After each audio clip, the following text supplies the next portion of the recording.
Chairman, I yield back. Without objection, and the gentlelady yields back. For what purpose does Mr. Roy seek recognition? Move to strike the last word.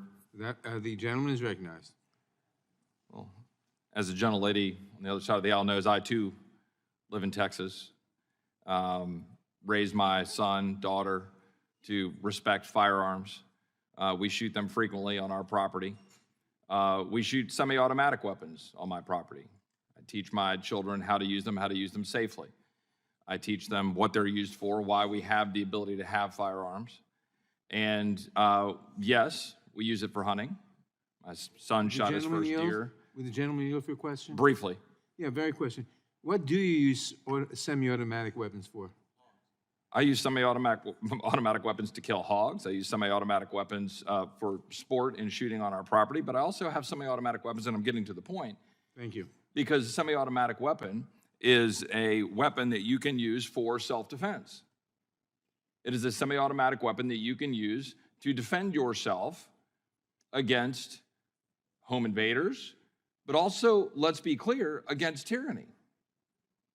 The gentlelady is talking about the Second Amendment in the context of hunting, as if my rights are reduced in the Constitution to a 410 or a single shot or lever action 22, as if that was what was expressly put forth as how we're supposed to be defending ourselves. Gentleman yield again?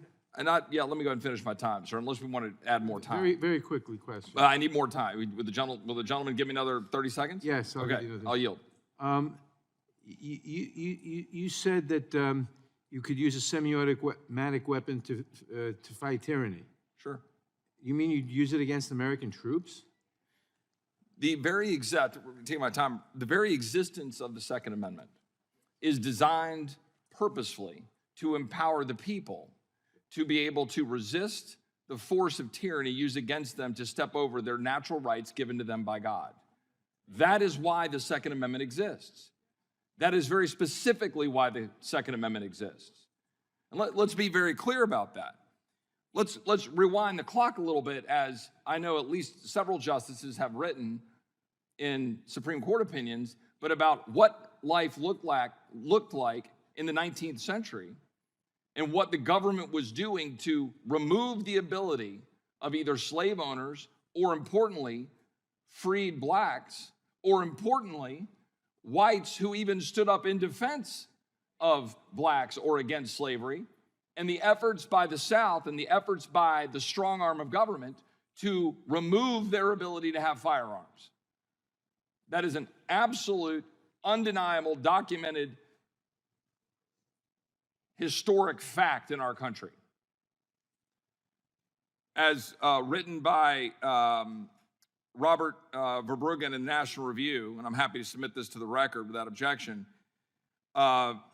he writes, "The heart of the problem is that in an effort to stave off rebellion and maintain the racial caste structure that had developed under slavery, state and local governments refused to respect freedmen's constitutional rights. Crucial to the South's efforts were gun control laws that applied to blacks and blacks alone. This does not show that," and it goes on further, I'm going to take too longer, where it goes into the South's campaign against black gun ownership, not surprisingly, began long before the Civil War. Two slave rebellions in the 1820s stoked whites' fears, and in response, many legislatures amended their laws prohibiting slaves from carrying firearms to apply the prohibition to free blacks as well. When the government, and he writes further, and I agree with this, when the government has the ability to forbid gun ownership, it has the ability to render groups it dislikes helpless to defend themselves, regardless of whether modern gun control accomplishes its purpose of reducing crime. And for the record, there is no evidence it does. And I agree with that as well. This is so inherent to the very conversation we're having. My colleagues on the other side of the aisle just blithely dismiss due process. A former judge even saying, arguments about due process. You have the opportunity to be heard after. You have the opportunity to be heard after your rights have been taken away. That's the key issue here. We are absolutely destroying the bedrock principle that your rights are given to you by God and that you can't just have to go to the government to ask permission to exercise those rights. And when you Would the do gentleman that, yield for a question? Could I ask Mr. Roy a question? Would you yield for a second? I mean, I need to finish up my time. I already have a few seconds left over from the chairman. I'm happy to engage with you in colloquies later. And I would point out that my colleague from Maryland, again, just sort of rolled over the fact that it was very expressed in the Supreme Court's ruling that the Second Amendment protects an individual right to possess a firearm unconnected with service in a militia. My colleagues like to continually try to connect that to militia service, but we all know that what a militia looked like in 1775 and 1776. I appreciate that the chairman gave me a little extra time in light of our exchange and questioning. I yield back. The gentleman yields back. For what purpose does Mr. Gates seek recognition? Gentleman is recognized. Thank you, Mr. Chairman. And I must take note that as we're having this discussion today, the Attorney General is in the Senate, and he was just asked by Senator Grassley, given his testimony in the House, that there was no basis for his decision to create the school board task force in the absence of the letter from the National School Boards Association, and given the National School Board Association's apology and retraction of that letter, would the Attorney General be dissolving the school board task force? Astonishingly, he said he would not, which kind of gives up the game, that this was never about safety for educators or school board members. It was all about chilling parents' participation in the decision-making process that they were aggrieved by, a decision-making process that often embraces pseudoscience, that is reactionary, and that pushes critical race theory, which causes people to hate each other as a consequence of their own skin color or the skin color of the other students or the other professional staff that work in our schools. Speaking of chilling, it certainly seems that there hasn't been an adequate response to the argument that Mr. Massey made earlier in debate that if this law were enacted, there would be a disincentive for people to seek mental health care. We don't want to live in a country where if someone needs access to that care, that they would be discouraged from doing so, fearing some broader deprivation of their rights. And while I know this must be a very difficult day for my colleagues who have personally felt the impact of shootings and mental health that results in suicide, we have to look at solutions that are actually tailored to solve the problem, not just bills that could potentially exacerbate those problems. And it seemed as though I would love to hear from my colleagues how you would expect people to reach out and get mental health care that they might need if they think that on the back end of that care, they would be deprived of their gun rights.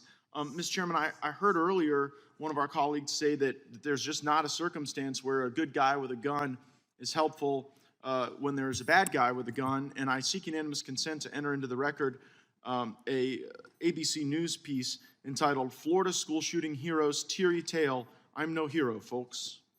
Without objection.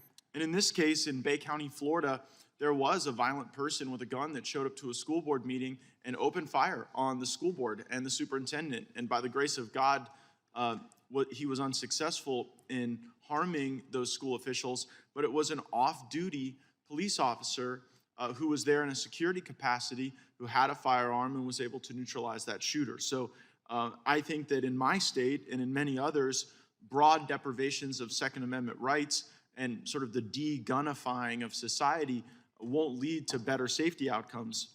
I would also take Would the gentleman yield for a... Well, I'm making an additional point, Mr. Cohen. And I know you were clear in your comments that you wanted examples from Memphis, so I hope you'll indulge an example from my community where Thank you. We guns were vacation helpful. there. What's that? I say we vacation there. Well, we're always blessed to have you. We hope you come frequently and know that there'll be a lot of folks that are utilizing their Second Amendment rights. It'll be honored to keep you safe. The other note that we've heard a lot about is hunting and self-defense. And I would just note that the Second Amendment is not about hunting and it is not about self-defense.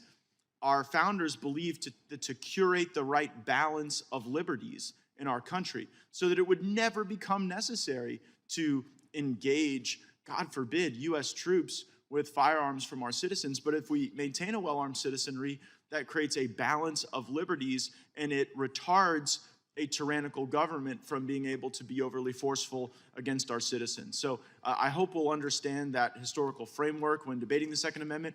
If there are those who think we ought to repeal the Second Amendment, that we don't need armed citizenry to maintain liberties, then let's debate on those terms, not with these sort of paper-cut assaults on the rights that our citizens enjoy and that I believe are granted quite explicitly in the Constitution.